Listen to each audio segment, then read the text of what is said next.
আজই ডাউনলোড করুন আর এনজয় করুন আপনার পছন্দের শো।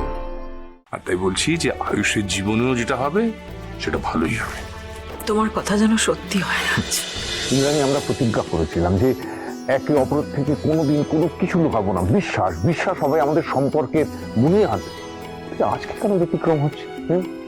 তাকাও তাকাও, আমার চোখের দিকে তাকাও, বলো বলো কি ভাবছো? আমার মনে না রাজ একটা অদ্ভুত সন্দেহ দানা বাঁধছে। সন্দেহ কেন?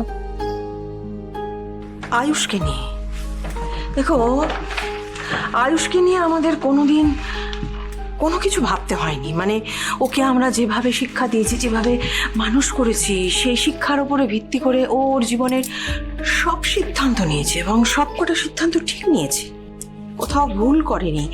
ওকে নিয়ে আমাদের ভাবতে হয়নি কিছু। হ্যাঁ, ও তো কোনোদিন আমাদের কোনো কথার অবজ্ঞা করেনি, মানিনি, এমন তো নয়। হ্যাঁ, আজকে কেন ওকে নিয়ে চিন্তা হচ্ছে? আজকে ওকে নিয়ে চিন্তা হচ্ছে রাজ, তার কারণ আজকে ওর বিয়ের সিদ্ধান্ত নেওয়ার কথা উঠেছে। আর ওর বিয়ের সিদ্ধান্ত কিছুতেই নিতে চাইছে না। ও আমার উপরে চাপিয়ে দিচ্ছে যে আমি যে মেয়েকে পছন্দ করব ও তাকেই বিয়ে করবে। আমার সন্দেহ, আমার ভয় ওইখানে। আরে বাবা, সেটাই তো স্বাভাবিক। ওর কাছে তো তোমার সিদ্ধান্তই শেষ সিদ্ধান্ত। কিন্তু রাজ, আমি যদি ভুল মেয়েকে পছন্দ করি ওর জন্য, আমি যদি ভুল সিদ্ধান্ত নিই, তখন তুমি ভুল সিদ্ধান্ত নেবে সেটা হতেই পারে না। আমিও তাই ভাবতাম রাজ এতদিন। আমার মনে হতো যে আমি সব সময় সঠিক সিদ্ধান্ত নিই, কিন্তু লাস্ট কয়েকটা ঘটনায় প্রমাণ হয়ে গেছে যে আমিও ভুল সিদ্ধান্ত নিতে পারি। আমি ভুল সিদ্ধান্ত নিয়েছি রাজ। তুমি হঠাৎ এই কথা বলছো? বলছি তার কারণ দেবলীনার মতন মানুষকে আমাদের ঈশানের জন্য পছন্দ করার মতন ভুল সিদ্ধান্ত আমার জীবনে আর হয় না রাজ। তারপর কুসুমের জন্য রাতুল সম্পূর্ণ ভুল পছন্দ আমার। অজয়ের মতন একজন মানুষকে আমি চিনতেই পারলাম না। তার মানে এটা প্রমাণিত হয় যে আমিও ভুল সিদ্ধান্ত নিই, মানে আমি ঠিক বিচারক নই রাজ। আর এই ধারণাটা আমার মনের মধ্যে গেঁথে গেছে। সেই জন্যই ভয় হচ্ছে, এই ধারণা যদি মনের মধ্যে গেঁথে থাকে, আমি কি করে আয়ুষের জন্য একটা সঠিক মেয়ে পছন্দ করব? এই জন্যই তোমার কাগজটা খালি ছিল, বুঝেছি। ইন্দ্রাণী, মানুষ মাত্রই ভুল করে। ইন্দ্রাণী গাঙ্গুলিও মানুষ, তারও ভুল হতে পারে। দেখো, আমি মানছি যে ওই অজয়কে, রাতুলকে, দেবলীনাকে চিনতে হয়তো তোমার ভুল হয়েছিল, কিন্তু একটা কথা ভাবো তো, যে জীবনে তুমি কতগুলো সঠিক সিদ্ধান্ত নিয়েছো, আমাদের সাহস যুগিয়ে জীবনে এগিয়ে নিয়ে গেছো, কত লড়াই করেছো, জিতেছো, আর আমাদের তৈরি করে রেখেছো যাতে ভবিষ্যতে কোনো বড় বিপদ এলে আমরা মাথা উঁচু করে নির্ভীকভাবে তার বিরুদ্ধে লড়াই করতে পারি। বল, আমি সব লড়াইয়ের জন্য প্রস্তুত রাজ, সব রকম লড়াইয়ের জন্য। আমরা তোমার উপরে সব থেকে বেশি কেন নির্ভর করি জানো? কারণ তুমি আগে অন্যের কথা ভাবো আর নিজের কথা ভাবো শেষে। আর কথায় বলে না, সব ভালো যার শেষ ভালো, আর শেষটা তো ভালো হলোই। ঈশানের বিয়ে আর ভালো কেন বলছি, অসাধারণ হলো। আর তাই বলছি যে আয়ুষের জীবনেও যেটা হবে সেটা ভালোই হবে। তোমার কথা যেন সত্যি হয় রাজ। ভালো হতে বাধ্য।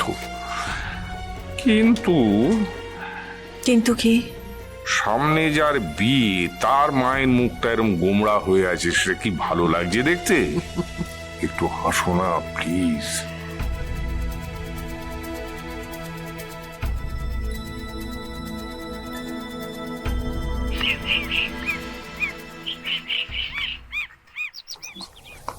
তাই দাঁড়াও, দেখেও না দেখার ভান করে চলে যাচ্ছ।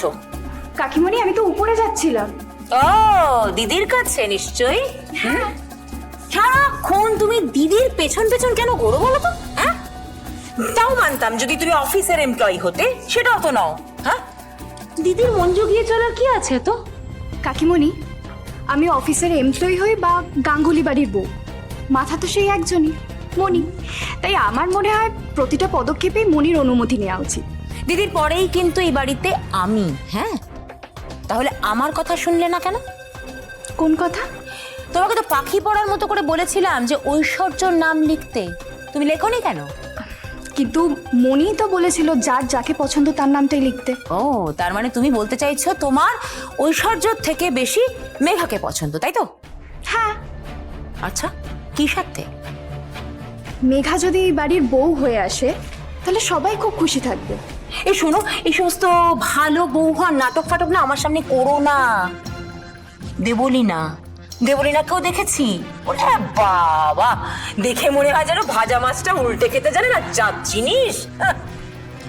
কাকিমণি, মুড়ি আর মুরগি কিন্তু একরকম হয় না। তাই?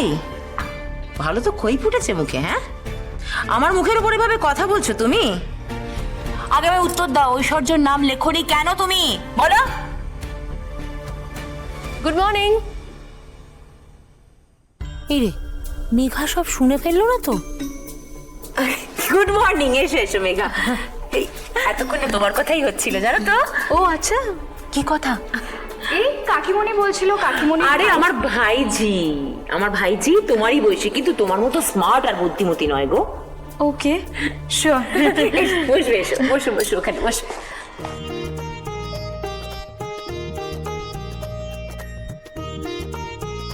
মেঘা ম্যাডাম, এই নি। থ্যাংক ইউ পেশি।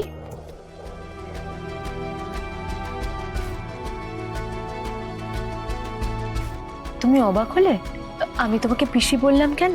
আসলে সেদিন কুসুমের মুখ থেকে শুনছিলাম যে ও তোমায় পিসি বলে ডাকে, তাই ডাকলাম। তোমার কোনো আপত্তি আছে? কি কাণ্ড মেঘা, তুমি এসে গেছো, আমাকে জানাবে তো? শুধু শুধু ওয়েট করতে হলো তোমাকে। No no ma'am, it's okay, actually সবেমাত্র এলাম। বসো বসো বসো।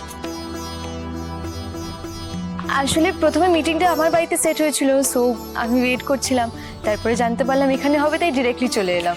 অ্যাকচুয়ালি আমার না পরপর কয়েকটা মিটিং আছে, আর সেটা সবকটা আমার বাড়িতে, তাই আমার মনে হলো যে তোমার সঙ্গে মিটিংটাও এখানেই সেরে নেবার। Thank you so much adjust করার জন্য। No no ma'am, thank you বলার কি আছে, আমি তো স্কুলের প্রজেক্টটা নিয়ে প্রচন্ড এক্সাইটেড। মেঘা ম্যাডাম, আপনার চা। থ্যাংক ইউ কুসুম, বাট এসবের আবার কি দরকার ছিল? সেই কি, গাঙ্গুলি ম্যানশনে এসেছো অথচ কিছু খাবে না, তা কি হয়? না সেটা না, আসলে তুমি তো জানো যে আমি কারোর হাতে চা খেতে ঠিক পছন্দ করি না। আমি না নিজের চা নিজে বানাতেই পছন্দ করি আর কি। মেঘা ম্যাডাম, আপনি একদম চিন্তা করবেন না, আমি আপনার মতো করেই চা বানিয়েছি। সেদিন আপনি যখন রান্নাঘরে চা বানাচ্ছিলেন তখন আমি আপনার চা বানানোটা ধাপে ধাপে শিখে নিয়েছিলাম। একবার খেয়ে দেখুন না, যদি আপনার পছন্দ না হয় তাহলে আমি আবার নিয়ে চলে যাব। খেয়ে দেখুন একবার। ওকে, তাহলে তো খেতেই হচ্ছে তোমার চা, দাও।